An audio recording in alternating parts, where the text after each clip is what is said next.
মাই dog এইটো নতুন চাবোন গোটেই ক্ষয় গ'ল দেখোন কেইবাৰমান গ'লি এই মই সবালৈকে হিচাপ কৰিছো আৰু চা তাৰপিছত পিছফালটো লেটিনৰ নামত নামজাৰি কৰি দিছ পাইছ এতিয়া কমিটিয়ে যিমান মাছ মাংস দিব চব খাবি মানুহবোৰে বেয়া পায় বুলিহে খাই আছো এতিয়া কি হ'ল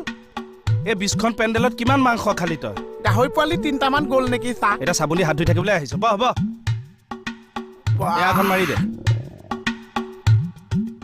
এইবিলাক কি দিছে চা বনৌষধ খাচোন আৰাম পাই যাবি এইবিলাক কি মিলাইছে ভীম চাবোন মিলাই দিছো 100টা নেমুৰ শক্তি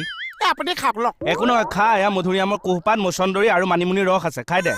এইবিলাক কিহৰ কাৰণে দিছে অ খালে পেটটো আৰাম পাবি আকৌ এইফালে যোৱা বন্ধ হ'ব সেই মোৰ হ'বলে মাছ মাংস খোৱাৰ কাৰণে এইবিলাক হৈছে কিহৰ কাৰণে হৈছে ইমান দিন যে মাছ মাংস খালো আজি ঘপককে যে সুদা ভাত খাই দিছো পেটত ধৰি লৈছে চা এ মজা বতৰে গাজিছে শুনিছ পেটে মাতিছে যা নহ'লে দাগ বহি যাব ৰাস্তাত যা